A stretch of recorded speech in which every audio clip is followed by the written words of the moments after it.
ब्रज में ही हैं, पर हम उनका नाम नहीं ले रहे हैं क्योंकि वे दुखी हो जाते हैं उनका नाम लेने से, इसलिए हम उनका नाम नहीं ले रहे हैं। बहुत अच्छे संत, लगभग 30 वर्ष से ऊपर तो हमको उनको देखते हुए हो गया।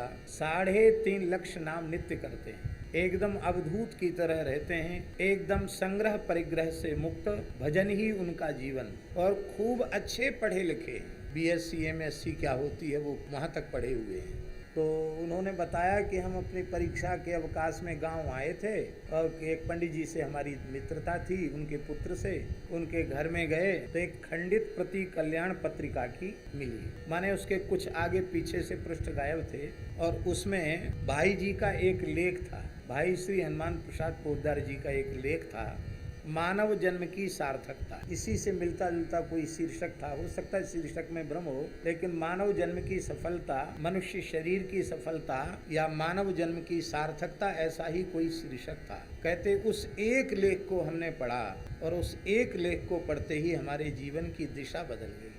जिस दिन पढ़ा उसी रात्रि को गृह त्याग कर दिया कि हम जिस ओर बढ़ रहे हैं वो मानव जन्म का फल नहीं है, मानव जन्म का लक्ष्य नहीं है। और फिर सब छोड़ के वृंदावन आ गए, महापुरुषों के चरणाश्रित हुए और आज भी न कोई कुटिया बनाई है, न 1 इंच भूमि खरीदी है और लोग उनको पहचानते भी नहीं हैं। एक बार मैंने कहीं उनका नाम ले दिया तो आकर रोने लग गए, बोले महाराज जी जैसे तैसे छिप करके भूले भटके कुछ राम राम कर लेते हैं और आप प्रचार कर दोगे व्यासपीठ पर बैठकर तो हमारा तो जीना मुश्किल हो जाएगा।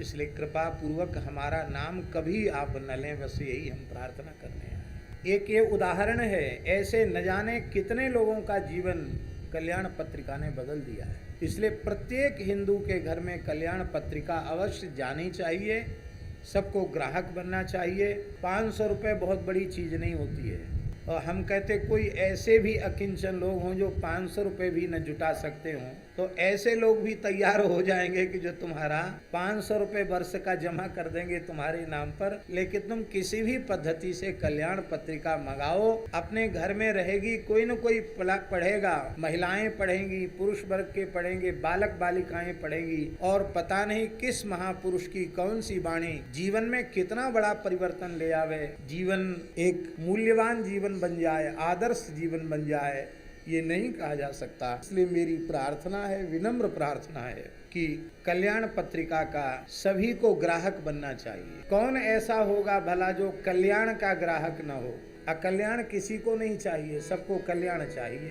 तो सबको अपना कल्याण चाहिए तो कल्याण का ग्राहक बनना चाहिए।